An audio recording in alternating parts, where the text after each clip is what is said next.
Njoki Ndung'u to make some remarks. Tumpigie makofi akija tafadhali. Welcome.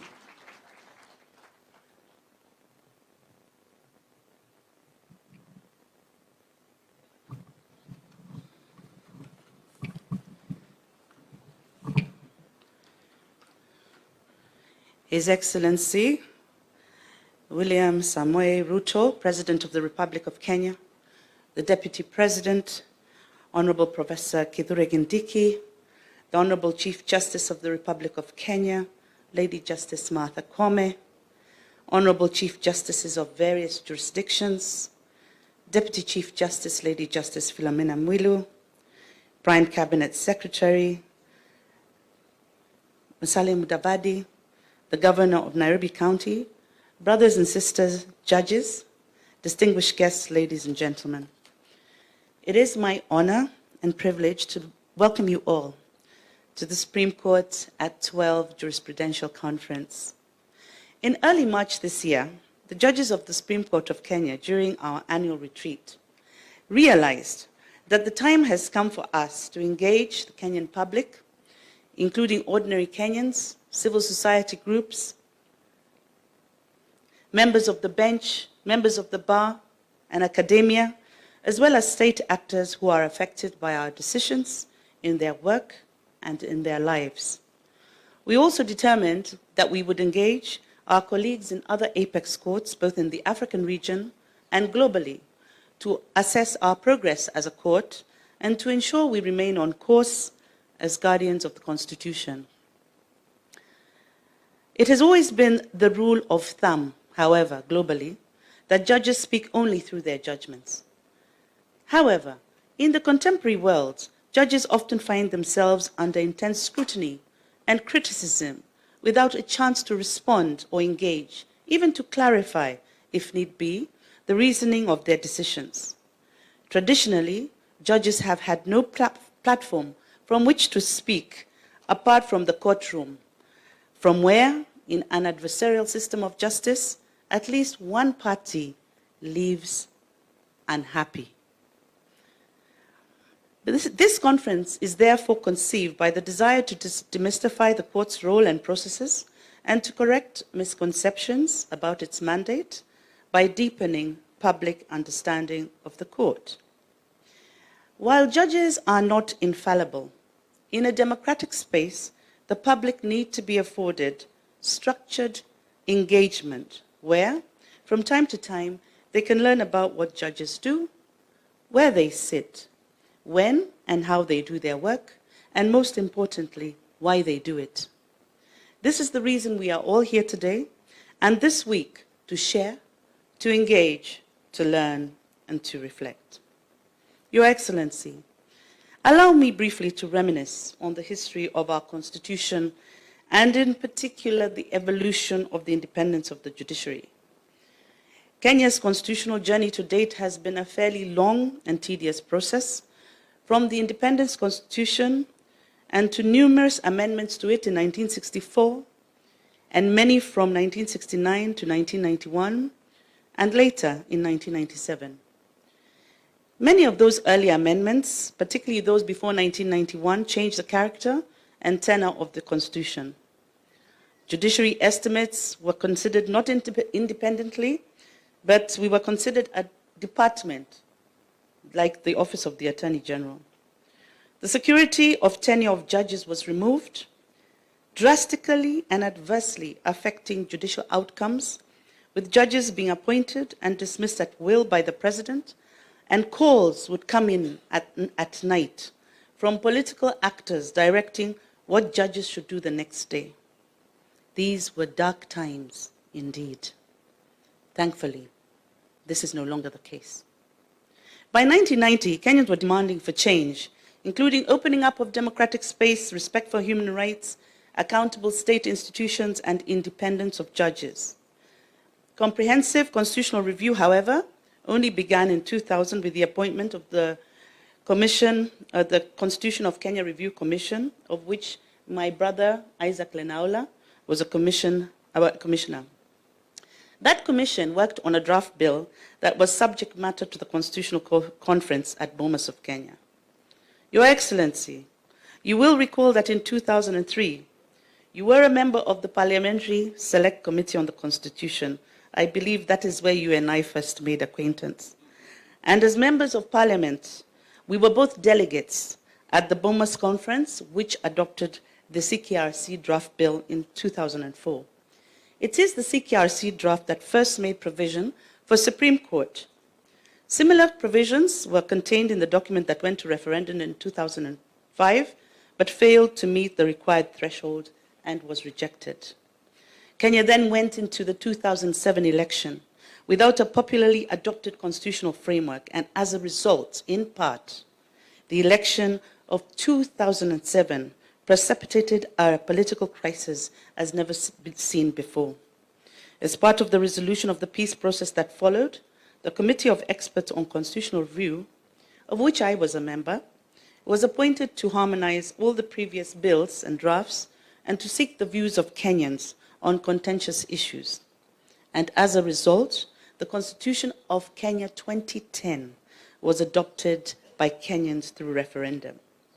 This Supreme Court was birthed by that Constitution, born out of the people's vision for an apex court that would stand as the ultimate guardian of the Constitution and as an impartial arbiter for the nation's most difficult legal challenges. The Constitution gives the court original jurisdiction relating to any challenge of a presidential election result, an advisory opinion to be given to government, an appeal from a judge that has been removed from office, and any challenge on the validity of the declaration of a state of emergency. Of these four original jurisdictions, Your Excellency, the only one we have never invoked is the one relating to a state of emergency. In addition, the court is bestowed with appellate jurisdiction to hear any appeals on the interpretation and application of the Constitution, and also in the instance where an appeal is a matter of general public importance. The inaugural bench of 7 judges of the Supreme Court were appointed in June 2011. I was one of them. 2 others, Justice Mohammed Ibrahim, Justice Smoky Wanjala, are also still in office. We were later joined in order of appointment date by DCJ Rawal, CJ Maraga, DCJ Mwilu, Justice Lenaola, CJ Kome, and Justice Ouko. At this time, CJ Mutunga, DCJ Baraza, DCJ Rawal, Justice Philip Tunoi, Justice J.B. Ojwang have since retired. But going back to that inaugural bench, there were many challenges setting up a new court. When we first came here to report on duty, we found, as a totally new court, there were no offices for us to sit in, other than that of the Chief Justice, because even the Deputy Chief Justice was new. So we sat here and had a cup of tea in the CJ's office, and then we were asked to go home to wait until we were allocated temporary offices, a skeleton staff, and a courtroom. We had no rules of procedure, we had no practice directions, but there were already matters filed before us to get to work. And that we did. Over the last 12, now actually 13 years, the court has stood firm in its mandate, consistently asserting the principles of constitutional supremacy, sovereignty of the people of Kenya, and judicial independence. Challenges still, however, remain with regard to the principle of separation of powers, which guarantees judicial independence, particularly with regard to funding the judiciary as an equal arm of government, the attacks on judicial officers, and refusal to obey court orders. There is need, therefore, for checks and balances between the 3 arms of government without overreach or interference. Comity of the 3 arms of government is a cornerstone of our Constitution. Mutual respect is a necessary condition for the coexistence of the executive, legislature, and the judiciary, all who have one clear calling to serve the citizens of this great nation. Through landmark decisions, advisory opinions in moments of national impasse, and precedents We have strengthened our democratic foundation, and I believe the Supreme Court has continually sought to ensure that justice prevails for all Kenyans. This conference offers an invaluable opportunity to reflect deeply on the court's journey and to consider its impact and future direction of its jurisprudence. We will examine the paths paved by our decisions on critical issues, including presidential election disputes, constitutional questions, human rights, devolution, and so much more. The range of conference activities include public lectures, panel discussions, moot courts, interactive exhibitions, and stakeholder engagements, where we seek to enrich understanding and encourage dialogue about the future of the Supreme Court. As we embark on this conference, may our discussions be rich and enlightening. May they inspire fresh perspectives and reinforce our shared resolve in upholding the values enshrined in our Constitution. I thank you all and welcome you all once again to the Supreme Court at 12 conference.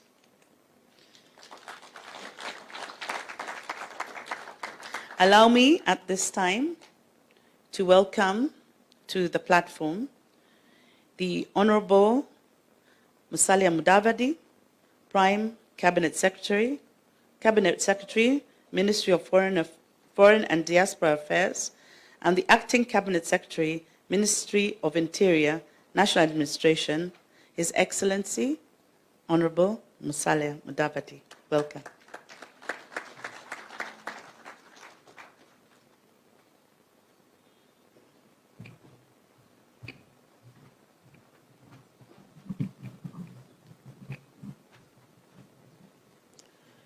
Your Excellency, the President of the Republic of Kenya, Honorable William Samoei Ruto, Your Excellency, the Deputy President, Professor Kithure Kindiki, the Honorable Chief Justice Martha Koome, esteemed judges present, and our Chief Justices Emeritus, Professor Willy Mutunga and Justice Maraga, distinguished participants, guests, colleagues, ladies and gentlemen. When you have a privilege to speak to such an audience, you don't want to have anything that is off record. So I just thought I should make some very formal remarks. Since its establishment in 2010, the Supreme Court has been the final arbiter on issues of justice that go to the heart of our national conscience. The matters you discuss here today, from the traditions of apex courts to the nuanced balance of judicial independence and accountability, are central not only to your mandate, but to the very core of our democratic system. The Supreme Court is more than the apex court. It is the conscience of our Constitution. The Constitution of Kenya guarantees the independence of our three arms of government. Yet, while we are independent, we are not isolated. We are distinct, yet we are part of the same fabric that is Kenya. Our citizens do not separate us into the judiciary, executive, and legislature. They see only one government. And the expectation is for a government that works as a unified body to serve their interests, their needs, and their aspirations. Ladies and gentlemen, while the arms of government are independent, we serve the same citizens and the same republic, and as such, inevitably, all arms are interdependent. I urge each of us gathered here, within the judiciary, the executive, and the legislature, to champion this spirit of interdependence in our approach to public service. As members of the judiciary, I also urge you to continue taking a firm stance against corruption. The Supreme Court has the power to set precedents and to reinforce the standards of integrity and fairness that echo through all sectors of our government. I appeal to all of us in public service to be beacons of honesty and transparency that our citizens look up to and expect. The Supreme Court is the keeper of the promise of democracy and justice. Every decision made here impacts not just today's Kenya, but the Kenya of generations to come. Today, we are on a journey together. The Supreme Court does not exist in a vacuum. It exists in a society to serve the society. The African proverb, which you all know, reminds us that if you want to go fast, go alone. If you want to go far, go together. Let us be steadfast partners in building a just society, one where the rule of law protects every Kenyan and guarantees their rights and freedoms. As we continue in this partnership or interdependence, let us commit to strengthening our institutions, enhancing the capacity of our staff, and encouraging a renewed spirit of service to wananchi and for the national interest. This is our collective duty. Together, we can realize a more just, prosperous, and equitable Kenya. Thank you. I was told that I will now have the very rare opportunity to invite the Lady Chief Justice to the podium. Thank you.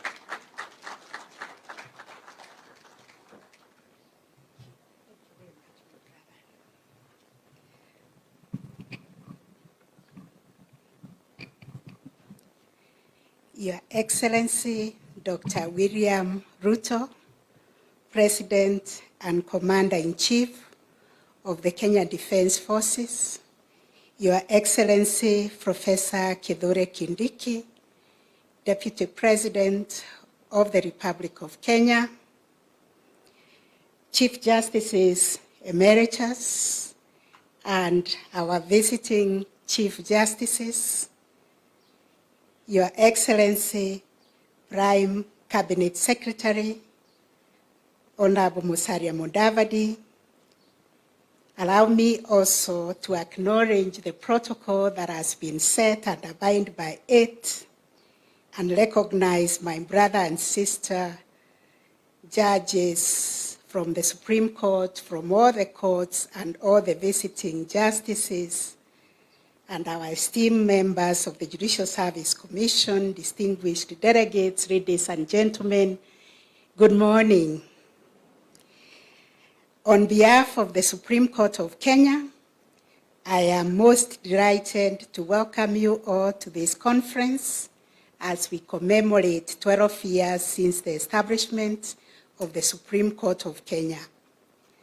Allow me to particularly single out for special mention and recognition my brother and sister Chief Justices and judges from other jurisdictions who have traveled from across the continent and the world to join us for this conference. Let us appreciate our esteemed guests. The theme of the conference, reflecting and introspecting on the Supreme Court of Kenya's jurisprudence, 12 years of defending the Constitution, captures the dual purpose of our conference, which is to celebrate the milestones we have achieved while critically examining the journey we continue to chart as Kenya's apex court and the ongoing commitment to uphold justice, to uphold constitutionalism, and to uphold the rule of law. At the heart of this conference is the idea that institutions matter. Institutions are the anchors of our democratic aspirations. The establishment of the Supreme Court as the ultimate interpreter and guardian of the Constitution embodies the expectation that the Supreme Court provides stability, certainty, and predictability in resolving the inevitable conflicts that arise within our society. Therefore, we are affirming the idea that our future lies in building strong and robust institutions that will serve as the catalysts for the national progress and development. Your Excellency, ladies and gentlemen, over the past 12 years, the Supreme Court has played a transformative role in shaping both Kenya's jurisprudence and shaping our country's socio-political development. This court's landmark judgments have influenced the daily lives of Kenyans while reinforcing the core principles of our democracy. Through hearing and determining 4 presidential election petitions over the last 3 election cycles, the court has set critical benchmarks for conducting free, fair, and transparent elections. Likewise, through the landmark advisory opinions on devolution and the relationship between the bicameral houses of parliament, the Supreme Court has developed guiding frameworks that clarify interactions between the National Assembly and the Senate, reinforcing devolution as a cornerstone of our transformative constitution. Furthermore, in defining the parameters for constitutional amendments in the BBI case and establishing principles of public participation in the BAT and recently in the Finance Act cases, the court's jurisprudence has strengthened the democratic foundations of governance and harmonizing the judiciary's benchmark on the areas of public participation that still requires parliamentary action. The court's decisions have also directly addressed issues of land rights, human rights, social and economic justice, and family law. In the same vein, the courts have addressed housing rights jurisprudence in the Me Too Bell cases, which reflects the court's commitment to socioeconomic rights. The courts has set jurisprudence guiding the families on how to uphold the family as the cornerstone of our society. In this and countless other judgments, the Supreme Court has affirmed its role as a transformative agent in the society. Despite the inevitable pitfalls of perception or capture that come as a result of the court's invitation to address political questions, the court's jurisprudence has purposefully harnessed the Constitution as a powerful tool to promote the well-being of individuals and driving societal transformation for the common good. Notably, the decisions of the Supreme Court of Kenya have garnered significant respect and citation across the region and beyond. This recognition in the global legal community underscores the court's maturity into a respected institution whose well-reasoned judgments contribute to the evolving discourse on the law and justice worldwide. Your Excellency, ladies and gentlemen, the journey of the Supreme Court has not been without challenges, as explained by the Honorable Lady Justice Joki Ndongo But as we strive to deepen jurisprudence and protect the Constitution, the court is often called to balance divergent interests and expectations while upholding the law. It is important to appreciate that the Supreme Court's jurisdiction, to a large extent, has a political dimension, given that this court handles matters touching on governance, the exercise of political power, and presidential election petitions. The court inevitably gets drawn into disputes relating to the exercise of a political mandate. And this has led to the court being subjected to political verification and being a target of political rhetoric over the past 3 electoral cycles. I want to take this opportunity to assure Kenyans that in the discharge of our mandate, we do not get drawn into making political decisions. We look for legal solutions for political disputes. The judges are politically neutral and are concerned with only determining the legal and evidential issues before the court, irrespective of their political ramifications. Going back to the history that informed the jurisdiction vested in the Supreme Court, particularly the exclusive jurisdiction to hear and determine presidential election disputes, there is need to sustain public confidence and trust in the Supreme Court.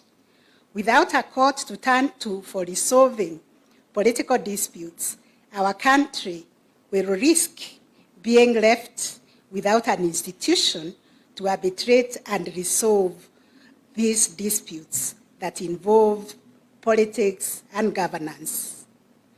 And these disputes have the potential to tear down the country. I therefore urge political players and other Kenyans to reinforce and build public confidence in the work of the judiciary and the Supreme Court. Recently, I have been reflecting on the role of the 3 arms of government and the need for each arm to shield the other from taking on mandates that are separated by the Constitution, so that we can truly live by the spirit and principle of separation of power. When courts are invited to deal with political questions presented in a legal nature, there is an inevitable risk of being drawn into perceptions that plague political play.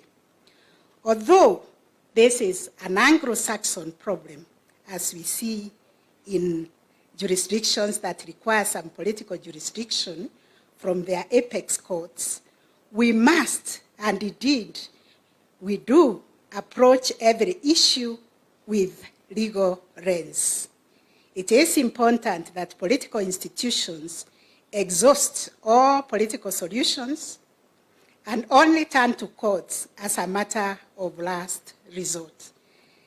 And when I look back at what happened to us in 2007, when we were visited by post-election violence, when I look at what happened in 2017 and also 2022, the maandamano, and the creation of the nusu mukate or half-loaf bread government, the handshake government, and now the broad-based government, I always wondered, had we sat down under our provisions of Article 159 to reason together and resolve the dispute before we went into fighting each other, we would have been very far as a country. So let us embrace the provisions of 159 and do NDR, or what we are calling court annexed mediation or alternative justice system, to resolve the disputes that visit us, especially politically. We have resolved those 3 cycles of disputes, as the Supreme Court, but the answer given by the Supreme Court is not what carried the day. What happened at the table through negotiations in those arrangements, including the creation of the broad-based government after the dispute in 2022 elections, is testament that political solutions to political problems is possible. Although courts remain ready to delve into complex legal issues arising out of political processes, we must require all institutions to exhaust constitutional alternative dispute resolution avenues to strengthen the cohesion in our society. In today's rapidly evolving world, new dynamics continue to reshape the legal, political, and social landscapes in which we operate. Challenges such as deepening social inequality, the urgent realities of climate change, political competition, which introduce complex issues that demand careful navigation and thoughtful judicial responses. The advent of emerging technologies also bring both opportunities and risk, particularly in the realm of information, misinformation, and disinformation, especially as they proliferate through social media and have the potential to influence public opinion, disrupt democratic processes, and even affect judicial independence. For the Supreme Court to continue fulfilling our mandate effectively, close interinstitutional and collaboration and support are vital. Upholding the rule of law and protecting constitutional rights is a collective responsibility that calls for cooperation and respect among the judiciary, the legislature, and the executive, and other state agencies. I therefore call on collaborative relationship that will strengthen our resilience of our legal system and allow the Supreme Court and the wider judiciary to serve as a true pillar of justice.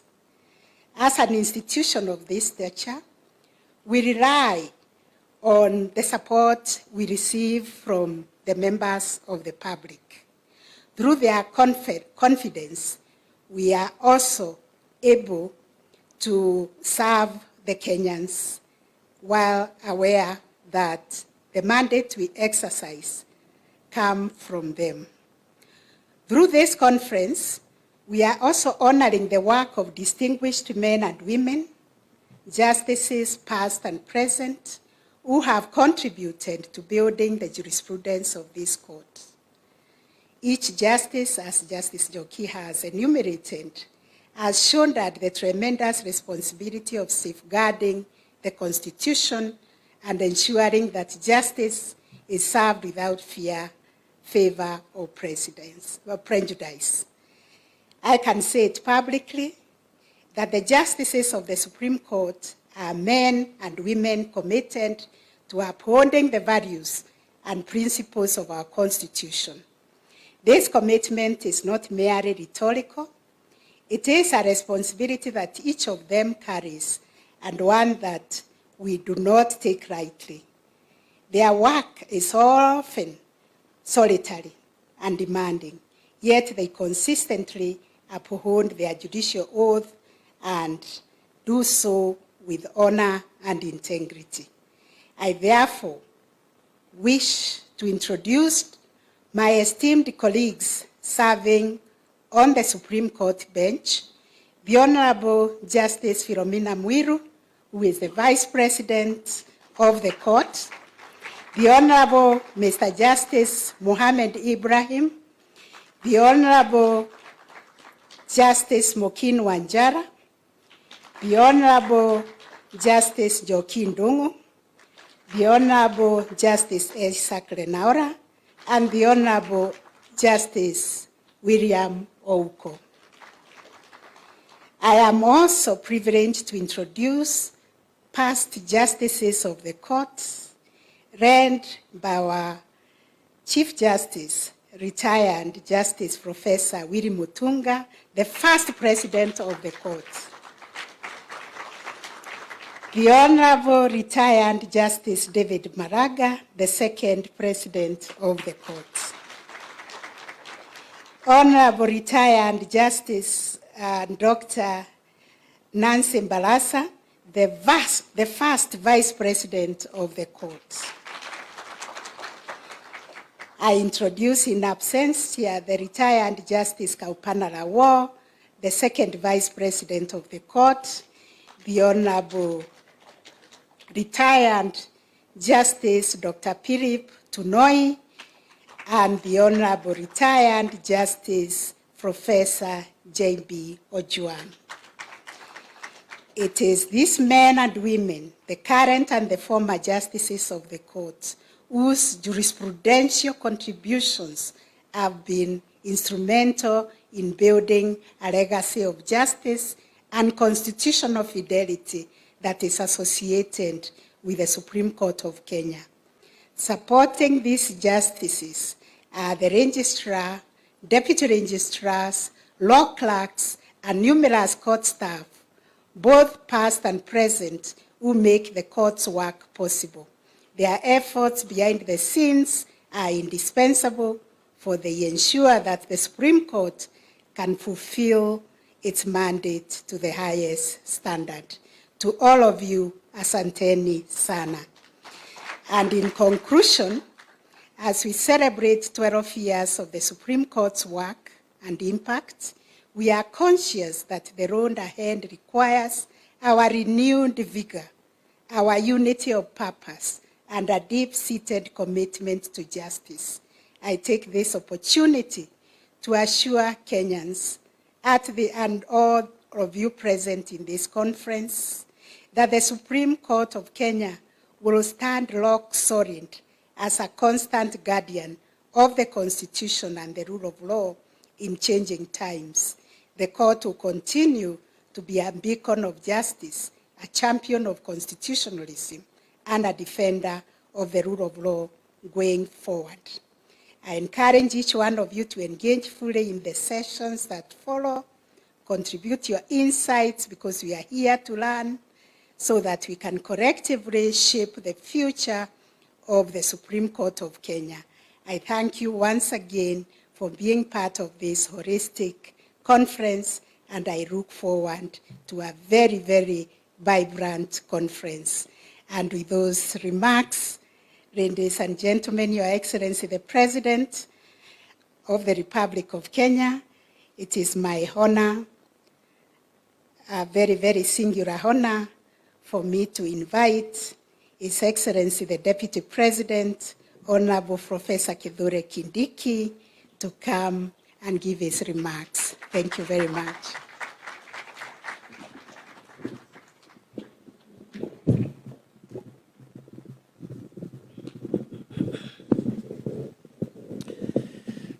Thank you very much, Your Excellency President William Ruto, my lady, the Chief Justice, Mother Kome. Let me ride on the protocols because I see so many eminent persons here. But with the permission of the President, I could just mention, the AG was not mentioned. I think I didn't hear. AG is here, and DPP Renson Ingonga, AG Dorcas Oduor, and the Leader of Majority in the National Assembly, Kimani Ichung'wah, among other very senior and eminent persons present here. Your Excellency, because of time, allow me to say I'm happy to be here to celebrate what our Supreme Court has done for the last 12 years. And it's a good thing that our Supreme Court has decided to introspect and reflect, even as they usher themselves into teenage. Because now they are 12, so they are entering teenage, and the responsibilities and the experiences of teenage will obviously visit their experience. And therefore, and that is on a light note, I'm very careful, Your Excellency, because I am an officer of the court, so I'm very careful what I say. I don't want to be accused later of saying that the Supreme Court is entering teenage in future. Your Excellency, allow me to say two quick things before I invite you. The first one is to appreciate what our Supreme Court has done to create formidable jurisprudence on major public interest issues and major public matters of public and national importance. In the short time the Supreme Court of Kenya has existed, the jurisprudence has been quite groundbreaking, and on that front I think it will be unfair for any assessor to actually fault the performance of the Supreme Court. To deliver the public good called justice, of course, the court has to do that through its jurisprudence and through the decisions they make. The court has also done very well in terms of the infrastructure, the software, the technology bit. And among the arms of government and the agencies of government, I think the judiciary is ahead of the rest of us. I remember my Lord Chief Justice Maraga when we were confronted with the predicament of COVID, issued certain rules, which we now call the Maraga rules, practice rules, which actually made justice, faster, more efficient, more convenient, even if we were all locked down by this public health emergency called COVID. And even after COVID lapsed, it appears that the way of the future in the administration of justice will be through the virtual courts and making sure we spend little time or as less time as possible in physical engagements in courtrooms. So again, on the issue of technology and the software for delivering the jurisprudence or delivering justice, the Supreme Court has done a good job. The only little thing where perhaps there is a need to make progress, and I've already heard from our leadership, the Chief Justice and the other speakers, progress is being made. I am also aware, Your Excellency, you chaired a high-level discussion around that subject matter, the issue of physical facilities for the court, because that's the area where perhaps the Supreme Court needs to make sure they have a modern physical infrastructure for delivering justice. And other than that, I think on a fair assessment, the court has done a good job. The second and last issue, Your Excellency, I want to mention is I have been wondering, even as I got to look at the subject matter of this conference, while the Supreme Court and the other courts, especially the High Court also, and the Court of Appeal, have helped us start developing crucial jurisprudence on important issues like public participation, like public interest, and how we handle the tensions between these broad interests with individual rights and freedoms, which are also powerfully protected in our Bill of Rights. I, as a student of law, I'll be interested to, going forward, hear or learn what the Supreme Court and the other superior courts will tell us about, beyond public interest, whether there are other higher interests. And I'm saying this with a bit of bias, Your Excellency, because it's in the public domain. I'm the immediate security minister for our country after you appointed me 2 years ago. And during those 2 years, I have had to ask myself whether the highest interest is the public interest, or there is a higher interest called the national interest. Because the public itself could hurt the national interest. And the Constitution talks about the national interest in two places, at the beginning and also in the chapter on national security. Other than the parameters and principles that the courts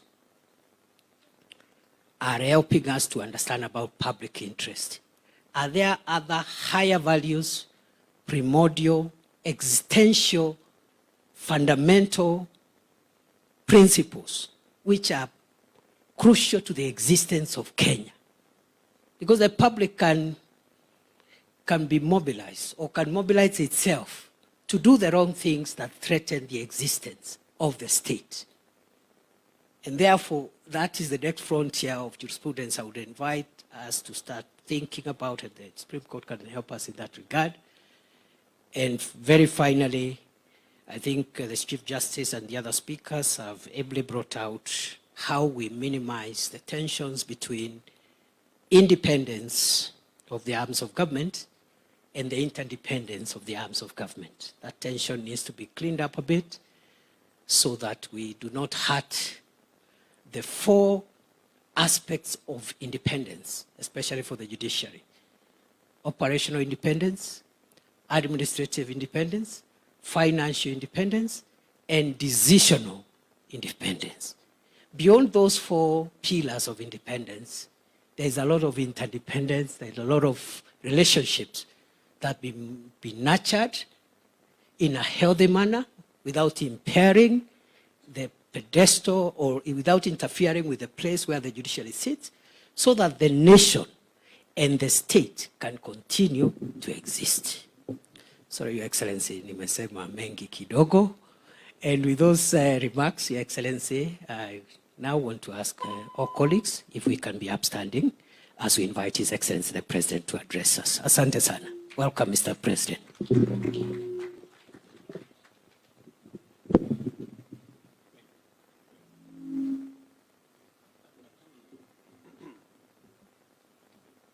Thank you very much, Mr. Deputy President. Please, let's take our seats. Mr. Deputy President, Your Ladyship, Chief Justice of the Republic of Kenya and President of the Supreme Court, Prime Cabinet Secretary, DCJ, our Attorney General, the Director of Public Prosecutions, Justices of the Supreme Court, Justice William Mutunga, Chief Justice Emeritus, Justice Maraka, Chief Justice Emeritus, Madam Nancy Barasa, distinguished ladies and gentlemen, good morning. I'm Jambo. I'm truly happy to be here this morning. I know you have convened this meeting, as was explained to us, to reflect about 12 years and to listen to stakeholders, people who are affected by your decisions, people who, in one way or another,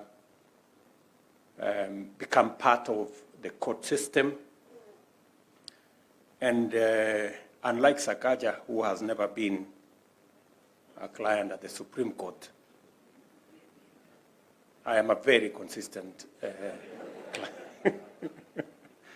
client at the Supreme Court. I have been brought before Chief Justice Mutunga. I have been brought before Chief Justice Maraga. I was the other day before Chief Justice Kome.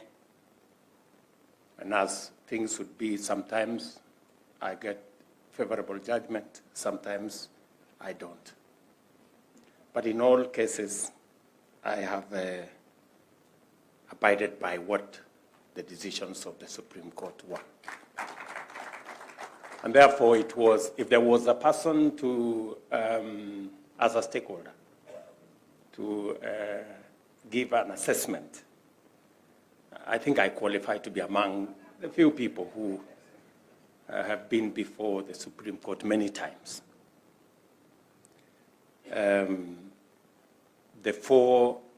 Chief Justice referred to the 4 presidential elections that have been adjudicated by the Supreme Court. In all the 4, I have been a client. I was in there. And therefore, it is an honor for me to join you in commemorating 12 years since the establishment of Kenya's Supreme Court, an iconic institution that, along with devolution and the Bill of Rights, stands as one of the most transformative innovations in our progressive 2010 Constitution. As Kenya's apex judicial body, the Supreme Court is entrusted with the sacrosanct mandate to uphold and promote the purpose and principles of our constitutional order. By virtue of its unique complement of exclusive, original, appellate, and advisory jurisdictions, it possesses the necessary authority to arbitrate, to advise, and to guide the institutions of our republic as they perform their roles of giving full expression to the will of the people as inscribed in our Constitution. The Supreme Court, therefore, serves a powerful symbolic role as the highest representation of the values and institutions of justice in our land and the fulfillment of people's determined quest for a judiciary grounded in inclusivity, fairness, justice, and constitutionalism. It was designed not merely to interpret law, but also to resolutely underwrite and defend justice for all Kenyans. 14 years after the promulgation of the Constitution, we continue on the journey of implementing the vision for a stable, secure, prosperous, open, and democratic society grounded in freedom, justice, and the rule of law. And central to this monumental endeavor is the Supreme Court, which has guided the judiciary in orienting the national ideology towards the legitimate pursuit of every aspiration and resisting the temptation to compromise our values for the illusion of political expediency, however well-meaning. 12 years after its establishment, it is difficult for us to imagine how the Republic of Kenya existed for many decades without a Supreme Court. It has helped us reject the many false dichotomies that once constrained our policies and politics, including the belief that freedom must be sacrificed for security and that democracy and stability are mutually exclusive, or that sustainable development is the monopoly of the centralized government. You've heard Sakaja speak very eloquently about what the Supreme Court has done on matters devolution. It is therefore fitting that this conference invites us to reflect on the Supreme Court's jurisprudence over the past 12 years. In doing so, we recognize both successes and areas for critique as we consider the court's evolution, its impact on Kenya's constitutional landscape, and its commitment to protecting the rights and aspirations of all Kenyans. True to the court's philosophy, bold honesty is the best policy, and this occasion calls us to reflect candidly on its journey, progress, challenges, and impact. To appreciate the achievement represented by the Supreme Court's creation, we must revisit the hard lessons of the 2007 presidential election crisis.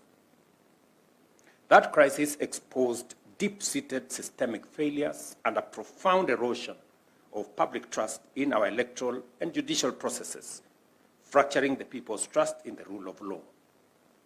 Consequently, a disputed election outcome triggered underlying conflicts that nearly drove the nation to the brink of almost total collapse.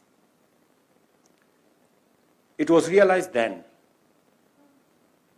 that rebuilding trust and restoring faith in the rule of law was indispensable, and that a credible, authoritative mechanism for resolving presidential election disputes was the only way to prevent elections from threatening rather than renewing our nationhood.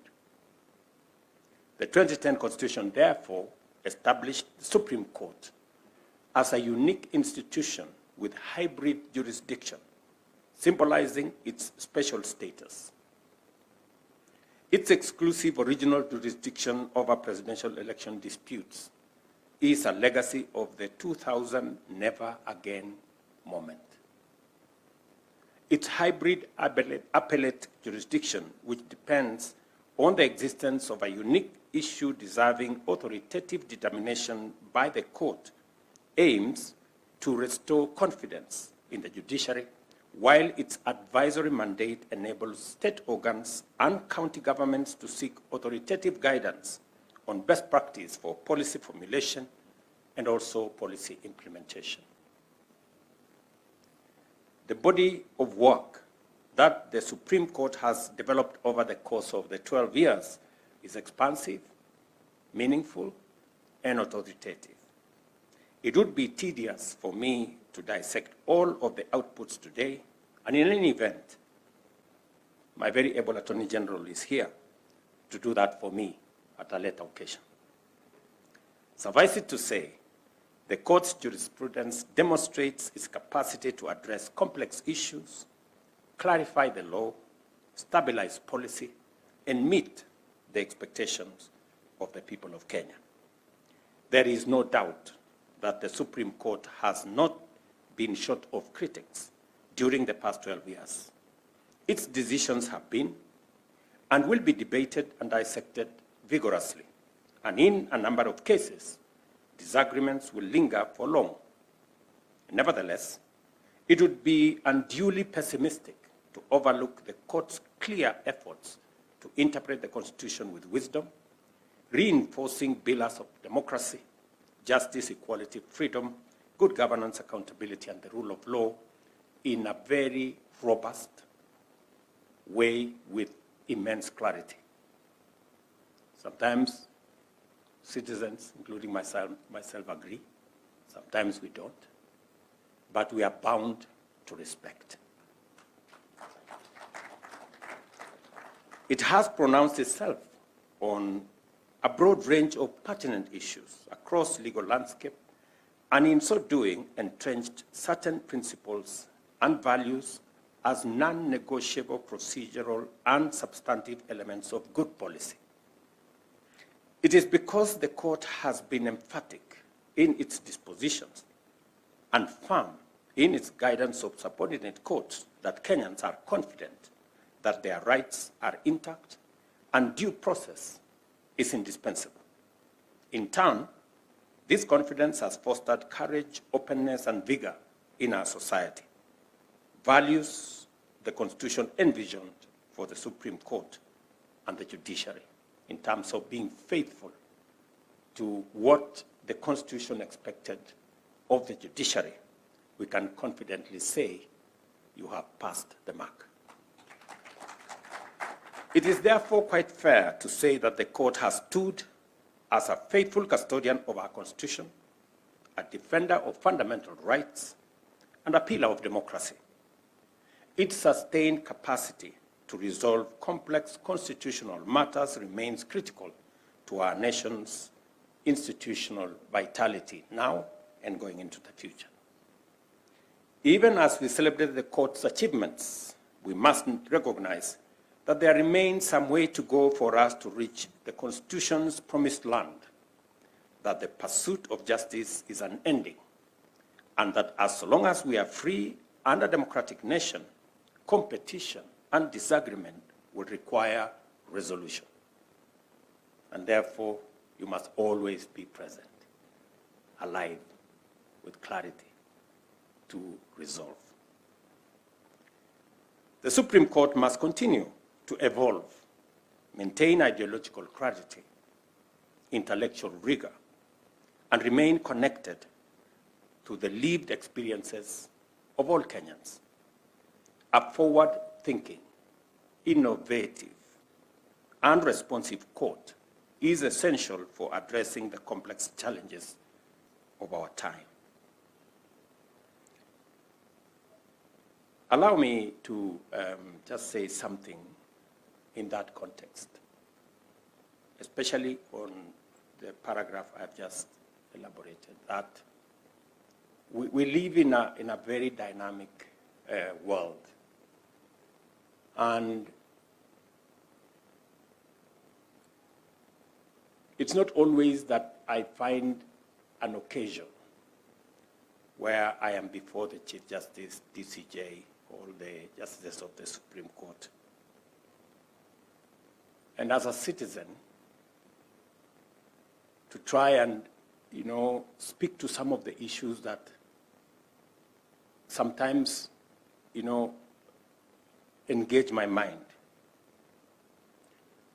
And one of the issues that I would want to say is, in this complex and dynamic space, and as was said very ably by the Chief Justice, where you have social media, you have, all manner of pressures, sometimes from anonymous people, anonymous, characters, and let me not abuse them. People, anonymous, people who nobody knows what is their push. What happens, for example, with a government that has been elected on the basis of a manifesto? What is the place of a manifesto?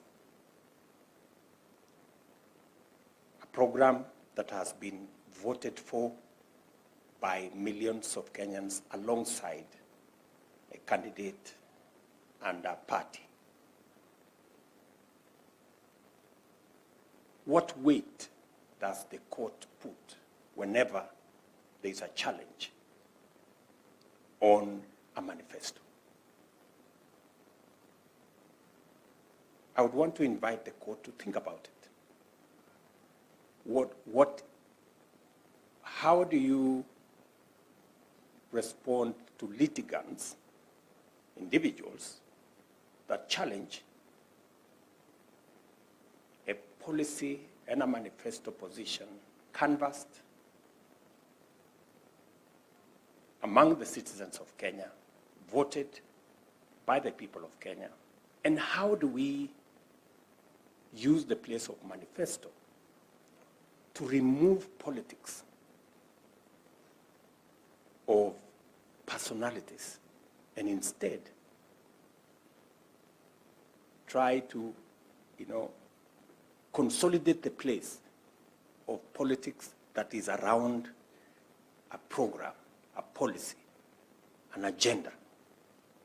How does the court help us to consolidate the place of getting away politics from being about personalities, or sometimes even about ethnicity, and taking it to the realm of issues, policies, programs?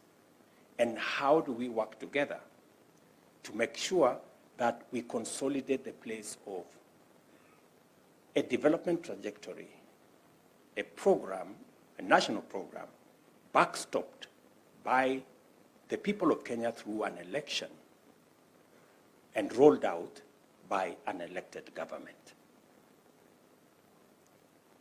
And sometimes, as was said again by my younger brother Sakaja, if you have a program, canvassed by a political party, a government, being rolled out,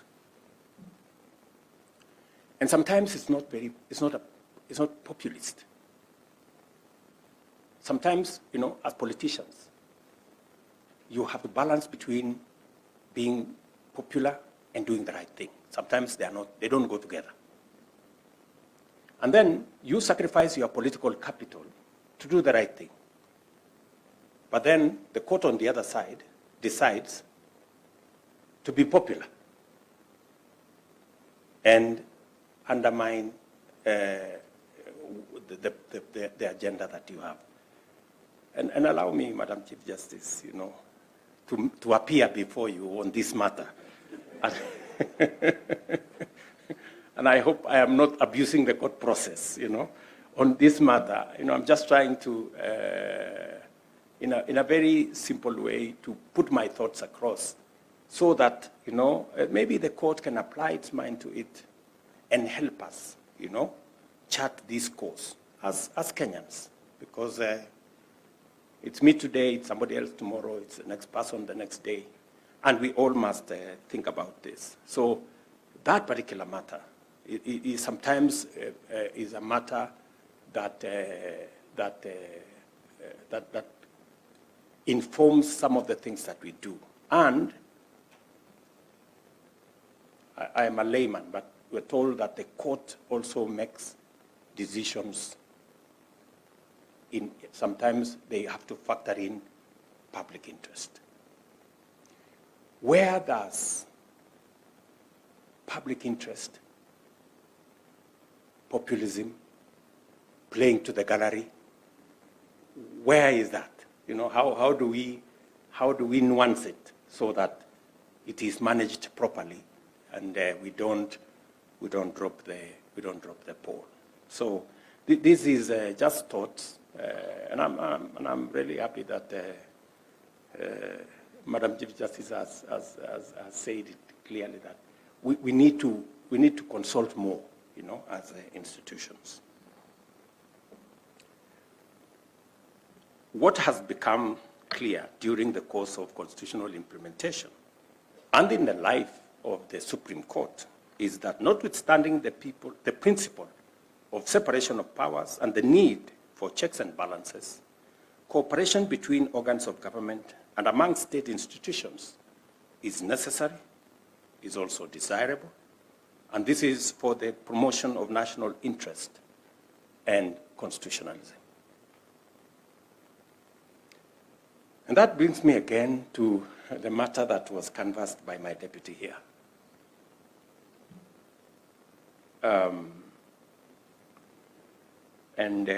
My sister Njoki spoke to it and said, we need independence, we need to avoid overreach and interference. Overreach and interference, that kind of thing. Now, we must be careful as the executive to avoid overreach and interference. Because we always talk about judicial independence. And it's a fundamental principle of our Constitution.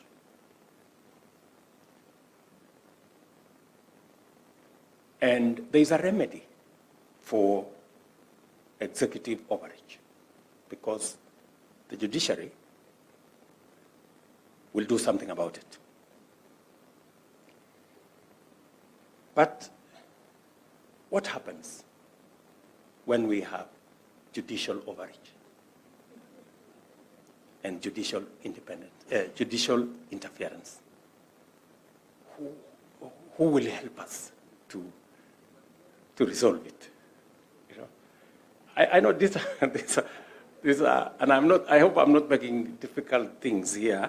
I'm just asking myself as a layman, and maybe I now have a good deputy, a professor. Maybe he'll help educate me when we have some time. But again, I would really want to ask ourselves, and so that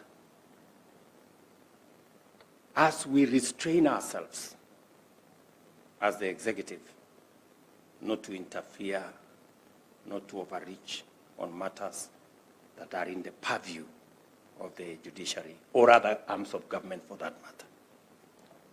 I think there is an equally very high responsibility on the part of the judiciary to restrain itself, and I think the Chief Justice here said so, to restrain itself on matters that are in the purview of other arms of government, so that we can have the committee of working together and the interdependence while respecting our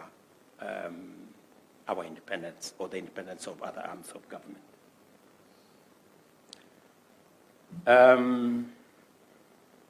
Such moments are rare, you know, when you have the ears of the judiciary.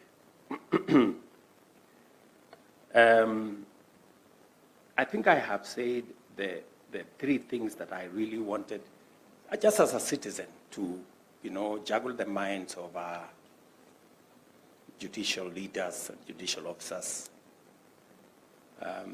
so that we can work together in this space. Effective collaboration, this is what I'm talking about, in the national interest. And you heard my deputy say, you know, there is public interest, which sometimes is about maybe what the social media has said. What the social media has said, is it public interest? What is it? You know, we need to, there must be a balance. And then there is national interest. These are propositions that we need to think about, so that we can carry it along in our jurisprudence and also in our life as a nation. No single institution or organ is entire of itself or viable in isolation. I'm encouraged by the increased confidence with which various arms of government are exploring areas of partnership and collaboration. And by so doing, we are breaking long-standing barriers to unlock the power of institutional synergy. There's a lot that we can achieve through institutional synergy, finding ways that we can make all the institutions work. And I agree with the Chief Justice that we must build strong institutions that can withstand even weaknesses of individuals. That sometimes, because we are human, sometimes individuals may be weak, but if you have strong institutions, they can even carry weak people across, or stop tyrants also. You know, strong institutions can stop rogue people from also taking advantage of the system. And as we have consistently and repeatedly demonstrated, such partnerships are beneficial when pursued transparently and in public interest. Through this approach, the executive has found opportunity to engage the legislature and judiciary over the national budget, and also to support the expansion of judiciary's infrastructure, among other consultative endeavors. And today morning we had a conversation with the Chief Justice and the leadership of the judiciary on some of the aspects of modernization of our judiciary. And I must say, with a lot of clarity, that the judiciary has been phenomenal in its application of technology to deliver on its mandate. They have done a very commendable job. That e-filing and making sure that even decisions can be made online has really enhanced the efficiency of the judiciary. And the rest of government need to come along. And